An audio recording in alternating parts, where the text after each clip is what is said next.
OPS வந்து இன்னும் நிலைப்பாடு அறிவிக்காம இருக்காரு. அவர் கூட ஏற்கனவே வந்து தொடர்பு உள்ள இவர் தினகரன் வந்து உங்களுக்கு வந்திருக்காரு. இதெல்லாம் நீங்க எப்படி பாக்குறீங்க? ஓபிஎஸ்க்கு வந்து வாய்ப்பு அதிகமாக வழங்கப்படுமா? அனைத்து இந்திய அண்ணா திராவிட முன்னேற்ற கழகத்தின் பொதுச் செயலாளர் அண்ணன் எடப்பாடியார் அவர்கள்தான் எந்த முடிவையும் எடுக்க முடியும். அனைத்து இந்திய அண்ணா திராவிட முன்னேற்ற கழகத்தினுடைய கூட்டணியை பொறுத்தவரையிலே மிக ஒற்றுமையாக, மிக பலம் பொருந்திய கூட்டணியாக அமைந்திருக்கிறது. திமுகவினுடைய கூட்டணி இப்பொழுதே பிளவுகளை நோக்கி சென்று கொண்டிருக்கிறது. காங்கிரஸ் ஒரு வாக்கிலே, கம்யூனிஸ்டுகள் ஒரு வாக்கிலே, சிறுத்தைகள் ஒரு வாக்கிலே என்று தனித்தனியாக பாகம் வைப்பதற்கு தயாராகிவிட்டார்கள். ஆனால் இன்னும் அதிமுக கூட்டணியை வலுவுள்ளதாக ஆக்குவதற்கு எங்களுடைய பொதுச் செயலாளர் அண்ணன் எடப்பாடியார் கடுமையான முயற்சி செய்து கொண்டிருக்கிறார்.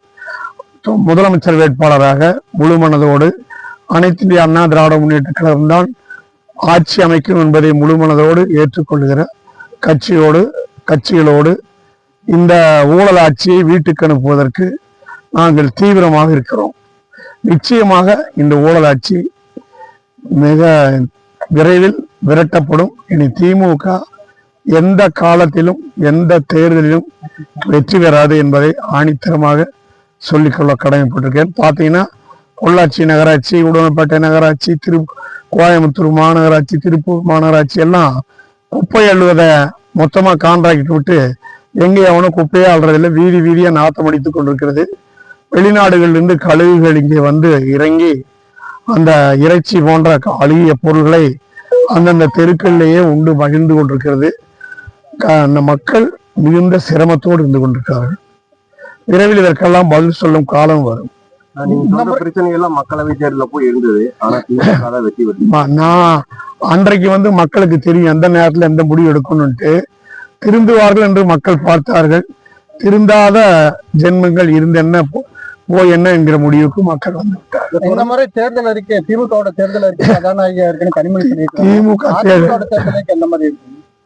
திமுக தேர்தல் அறிக்கை 2006 நிலமற்ற அனைத்து விவசாயிகளுக்கும் ஆளுக்கு 2 ஏக்கர் கையளவு நிலம் கூட சுடுகாட்டிலே கூட கொடுக்கப்படவில்லை. அதே போல 2021 ஏராளமான பொய் மூட்டைகளை அவிழ்த்து விட்டார்கள். 525 வாக்குறுதிகள் அடேங்கப்பா. அரசு ஊழியர்களுக்கு பழைய ஓய்வூதிய திட்டம் உட்பட, மாணவர்களுக்கு கல்வி கடன் தள்ளுபடி உட்பட, நகைக்கடன் தள்ளுபடி உட்பட என்னென்னமோ வானத்துக்கும் பூமிக்கும் பாலம் கட்டினார்கள். மொத்தமாக எல்லாம் போய் பித்தலாட்டம் என்று மக்கள் புரிந்து கொண்டார்கள். இனி திமுக எந்த தேர்தல் அறிக்கையை கொடுத்தாலும் மக்கள் அதை ஒருபோதும் ஏற்றுக்கொள்ள மாட்டார்கள். திமுக தேர்தல் அறிக்கை என்றாலே போய் பித்தலாட்டம் என்பது மக்கள் புரிந்து கொண்டார். அதிமுக கிரைண்டர் மிக்சி தரும் என்று சொன்னது கொடுத்தது. அதிமுக தாலிக்கு தங்கம், அதிமுக வந்து திருமணம் உதவித்தொகை 25,000, பட்டதாரி பெண்களுக்கு 50,000, அதிமுக ஆடு மாடுகள் விலையில்லா கறவை பசுக்கள் கோழி குஞ்சுகள் வழங்கும் என்று சொன்னோம், கொடுத்தோம். அதிமுக விலையில்லாமல் அரிசி வழங்கும் என்று சொன்னோம், 10 ஆண்டு காலம் தொடர்ந்து வழங்கினோம்.